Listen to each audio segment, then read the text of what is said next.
लुधियाना के सुनील और उसकी बीवी रीटा एक अच्छे और संपन्न परिवार से ताल्लुक रखते थे। एक दिन रीटा की भाभी उसके घर आती है। रीटा, तुझे तो पता है तेरा भाई कुछ नहीं करता, ऊपर से 2 बच्चों की जिम्मेदारी, बेटी भी बड़ी हो गई है। तू तो बुआ है, कुछ मदद कर सकती है तो कर देना। कहाँ पैसे हैं भाभी, बस समझ लो किसी तरह हम लोग भी दिन काट रहे हैं। 2 ही तो कार है और मेरी बेटी भी बड़ी हो रही है। अब उसके लिए कार लेनी है तो 10 लाख का खर्चा तो लग ही जाएगा। तभी वहाँ सुनील आ जाता है। अरे शशि, क्या है, तू हमेशा पैसों के लिए परेशान क्यों रहती है? वैसे क्या जरूरत थी बेटी की शादी इतने बड़े घर में तय करने की? अरे पैसे नहीं थे तो ऐसे ही कर देती कहीं शादी। इतने बड़े होटल में क्यों कर रही है शादी? लेकिन यहाँ तो मामला शादी का है, डेट तय है। दरअसल तेरे भतीजे के पीएफ के पैसे आने हैं, पर उसमें देर हो रही है। जैसे ही पैसे आ जाएंगे मैं तेरे अकाउंट में डलवा दूंगी।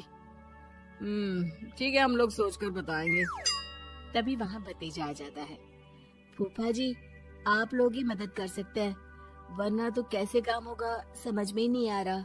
मैं वादा करता हूँ जैसे ही पैसे आ जाएंगे मैं आप लोगों को वापस कर दूंगा। हाँ भाई, ठीक है। अब देख भाई, हमारे लड़के तो सारा दिन घर पर पड़े रहते हैं, ना कमाते हैं ना कुछ कमाने की इच्छा रखता है। लेकिन चल, ये ले, कितने पैसे चाहिए? जी 4 लाख रुपए। ठीक है, लेकिन पैसे ध्यान से वक्त पर वापस लौटा देना। सुनील मुसीबत के वक्त बीवी के भतीजे की मदद तो कर देता है, लेकिन उन लोगों के जाने के बाद। देख ले रीटा, तेरे मायके वालों ने मांगा तो दे दिया, वरना इन लोगों का मुझे कोई भरोसा नहीं है। अरे क्यों भरोसा नहीं है? इससे पहले तो कभी इन लोगों ने आपसे मदद भी नहीं ली। हाँ, ली तो नहीं, लेकिन पैसे की किल्लत ही रहती है ना इन लोगों के पास। अरे ठीक है ना, नहीं लौटा पाए तो भतीजे के ससुराल से निकाल देंगे। सुना है बड़े घर में शादी हो रही है।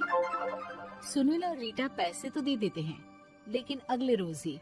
हाँ भाई साले साहब, क्या हाल है? ठीक हूँ जीजा जी। क्या बात है, सालों बाद आपका फोन, जरूर कोई बात होगी, बताइए ना। अरे वो तेरी बड़ी भाभी आई थी, बेटी की शादी कर रही है ना, तो पैसे लेने के लिए मैंने दे दिए 4 लाख। सोचा भाई किसी गरीब की बेटी की शादी हो रही है, पुण्य मिल जाएगा। अच्छा किया जीजा जी, उनका बेटा बहुत मेहनती है, जल्द ही लौटा भी देगा। वहीं रीटा भी फोन करके हर किसी को पैसे देने की बात करती है। रीटा की भाभी शशि के पास उसके भाई का फोन आता है। तूने सुनील से पैसा लिया है क्या? नहीं भाई, सिर्फ बात की है, बोल तो रहा है कि दे देगा। वो लोग मदद करने वालों में से नहीं है, और मदद कर भी दे लेकिन समाज में गा गा कर हालत बुरी कर देते हैं। अब गाने दीजिए ना भाई, मैं क्या कर सकती हूँ, मेरे पास कोई ऑप्शन भी तो नहीं है। बेटी की अगले हफ्ते शादी जो है। शशि की बेटी की शादी हो जाती है, लेकिन शादी के 1 महीने बाद ही सुनील का फोन भतीजे के पास आता है। हाँ भाई, शादी तो हो गई हम लोगों की दुआ से। अब देख, ऐसा ही फायदा होता है पैसे वाले रिश्तेदार हो तो। तेरे वक्त पर हम कैसे खड़े हो गए थे, लेकिन अब पैसा लौटा दे भाई। जी, मैंने पीएफ के लिए अप्लाई कर दिया था, उसकी नोटिफिकेशंस मैं आपको भी भेज देता हूँ। मुझे लगता है 10 दिन में पैसे आ जाना चाहिए। जैसे ही पैसा आएगा मैं आपके अकाउंट में डाल दूंगा। और ना जी ना, कोई नोटिफिकेशन नहीं चाहिए, पैसा चाहिए, पैसा। ठीक है अंकल, बस 10 दिन का समय दे दीजिए। अभी हफ्ता भी पूरा नहीं होता कि भतीजे के पास उसके गांव के दूर के चाचा का फोन आता है। अरे बेटा, क्या बात है, सुनील के कोई पैसे ले रखे हैं तो दे क्यों नहीं देता? हाँ चाचा जी, बात तो हुई थी, 10 दिन का वक्त मांगा है, उम्मीद है हो ही जाएगा। अरे फोन कर रहा है, रोज बता रहा था कि बेटी की शादी में मदद की थी। अब क्या है ना, भले ही शादी 10 दिन रोक देते, लेकिन सुनील से मदद नहीं लेनी चाहिए थी। याद है ना, मधु की मदद करके कितना बदनाम कर दिया था उसने पूरे घर को सोसाइटी में। हाँ चाचा जी, मैं भी यही सोच रहा था कि उन लोगों से मदद नहीं लेनी चाहिए थी। कई लोगों के फोन आ चुके हैं। वही रीटा अपनी भाभी को फोन कर देती है। क्या है भाभी, कब पैसे लौटाओगी? पता है ना ये कितना बोल रहे थे, तुम्हारे बोलने पर मैंने पैसे दिए हैं। भाभी अब तो आपके बेटे की कार बेच दो और हम लोगों के पैसे दे दो। अरे लेकिन रीटा, बात तो 3 महीने की हुई थी ना, अभी तो 2 महीने भी नहीं हुए पैसा लिए, थोड़ा तो सब्र करो। नहीं नहीं भाभी, वैसे मेरा बेटा टिक्कू आ रहा है आप लोगों के घर रहने के लिए, उसको अच्छे से खिलाना पिलाना, समझी? भाभी को समझ में नहीं आता कि वो क्या करे। वो बेटे से बात करती है। अरे माँ, इन लोगों से मदद लेकर सच में बहुत बड़ी गलती कर दी।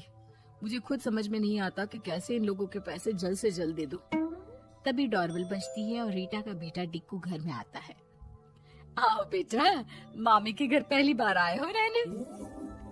आप पापा बोल रहे थे कि आप लोग पैसे का ब्याज तो दे नहीं पाओगे, तो तब तक मैं यहीं रह लूं।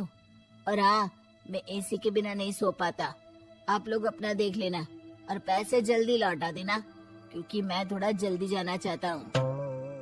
रीटा का फोन शशि के पास आता है। भाभी, पैसे कब तक दोगे? बेटे की विदाई के बाद शशि के घर का माहौल बिल्कुल बदल जाता है। वो हर वक्त बेटे से उसके पीएफ के पैसे पूछती, और पीएफ यानी कि सरकारी काम। आजकल में पूरा 1 महीना और बीत जाता है। भाभी, मैं और ये अमेरिका जा रहे हैं, घूमने के लिए पैसों की बहुत जरूरत है। रीटा, मैं पूरी कोशिश कर रही हूँ कि जल्द से जल्द पैसे का इंतजाम कर दूं, लेकिन पक्का नहीं बोल सकती। तभी सुनील का फोन भतीजे के पास आता है।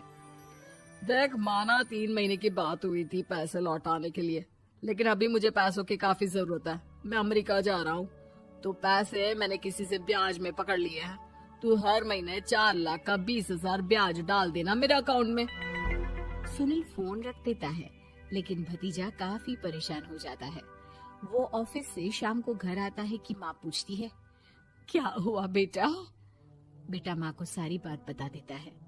माँ भगवान के सामने हाथ जोड़कर खड़ी हो जाती है और रोने लगती है कि तभी बेटे का मोबाइल पर मैसेज बजता है।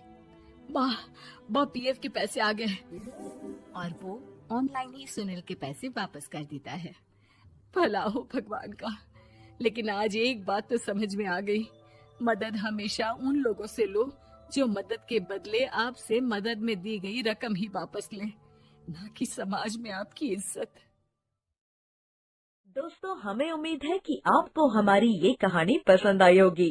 कृपया हमारे चैनल को सब्सक्राइब करें और सभी अपडेट्स के लिए बेल आइकन जरूर दबाएं। और हाँ, वीडियो लाइक और शेयर करना मत भूलिएगा। Bye bye.